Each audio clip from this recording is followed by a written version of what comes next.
Hello, this is the luckiest maths teacher in the world. Thank you so much for tuning into this video in which we will look at 3 more index laws. So we looked at 3 in the previous video, we look at 3 more now.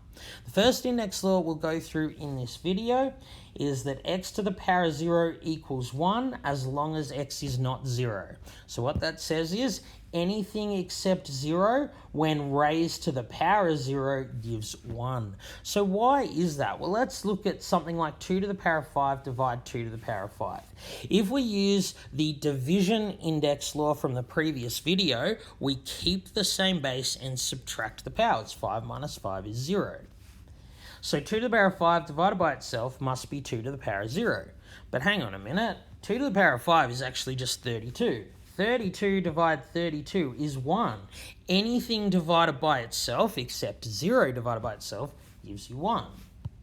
So that's why anything except 0 to the power of 0 is 1, because it's just a number divided by itself. So 2 to the power of 0 is 1.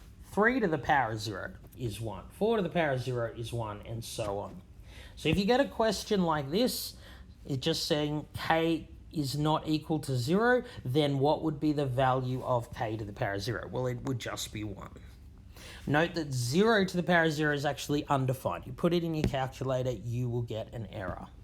So what about something like this? Well, it looks a bit more complicated, but it's sort of the same thing. If k is not equal to 0, then we're raising something to the power of 0, we get an answer of 1. So what's the difference between this and this? Well, in this one, only the k is being raised to the power of 0. That's because order of operations. We do indices before multiplication. In this one, the whole thing was being raised to the power of 0. So the answer to this one, we do k to the power of 0 is 1, but we leave the 6 alone. This is 6 times 1, which gives us 6. All right, let's now look at a couple more index laws. So the next 2 index laws are very intuitive.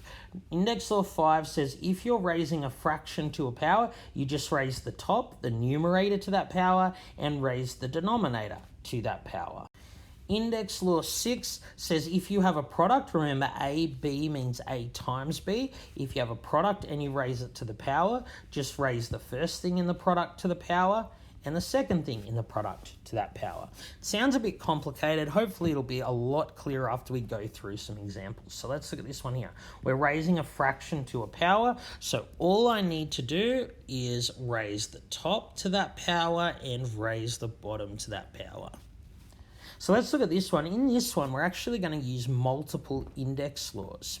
So the index law 5 says I just raise a to the power of 7 to the power of 3, and then raise the bottom to the power of 3. To raise the top to the power of 3, we need our power to a power rule. When you raise a power to another power, you keep the same base and multiply the indices. Similarly for the bottom, keep the same base and multiply the indices. All right, we are done. Some people get a bit confused. They think, okay, 21 and 15 have a common factor. It can be simplified. You can't simplify this fraction. These numbers are powers. They're not bases. So we stop there. Let's look at applying index law 6. So 2x to the power of 4. This means 2 times x. We have a product here. So we raise the first number in the product. 2 to the power of 4 is 16. And we raise the second thing in the product to that power. And we're going to do the same here. We're going to raise negative 3 to the power of 2. Now, if you're putting that on your calculator, make sure you use brackets. Negative 3 to the power of 2 needs to be put on your calculator like this. It actually is positive 9, other than negative 9. If you don't use the brackets in your calculator, you get the wrong answer. So negative 3 squared is positive 9. X to the power of 7 squared, you keep the same base and multiply the powers. So in this final example, we're actually going to use both of these index laws as well as the power to a power rule. So we have a fraction to a power. Raise the top to the power. So 2 to the power of 3 is 8. Then we keep the same base, multiply the powers. Now we raise the bottom to the power of 3. So 3 to the power of 3 is 27. Y to the power of 6 cubed keep the same base, multiply the powers. We can't simplify this any further, so we are done. All right, let's now look at a harder question involving many index laws. So if you see something like this, don't panic. Let's just do it bit by bit. So first thing I'm going to do is I'm going to expand these brackets here using index law 6. So the 3 is not in the brackets. It is not being raised to the power of 2, so I leave it alone. So I operate now. I raise a squared to the power of 2, b to the power of 4 to the power of 2. I'll just leave the ab alone for now. So now I'm going to raise this fraction to the power of 3. I raise the top to the power of 3, so 3 to the power of 3, a to the power of 3, and I raise the bottom to the power of 3. So remember, when you are dividing a fraction, you flip the second fraction and make it a times.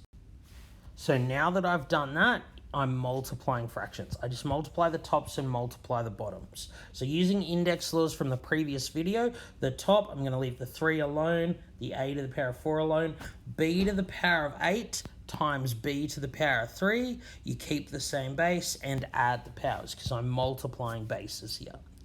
On the bottom, I have ab times 27a cubed.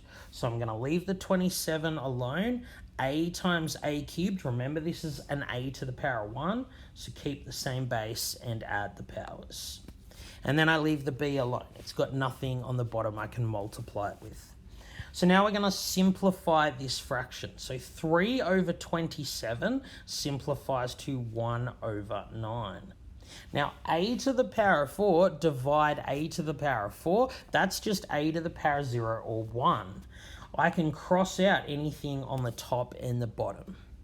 So now I'm left with b to the power of 11 divided by b. Again, b is the same as b to the power of 1, so I keep the same base and subtract the powers. So you can write it as 1 over 9 b to the power of 10, or you can write it as b 10 over 9. It's the exact same thing. Timesing by 1/9 and dividing by 9 are the same thing. All right, let's have a quick summary of what we've learned in this video. So these are the 3 index laws we learned today. We learned index laws 1, 2, and 3 in a previous video, but today we learned anything except 0 to the power of 0 gives an answer of 1. If you're raising a fraction to a power, just raise the top to that power and raise the bottom to that power. If you have a product in brackets raised to a power, just raise the first thing in the product to that power, raise the second thing in that product to the power. All right, thank you so much for tuning into this video. This has been the luckiest maths teacher in the world. Have a great day.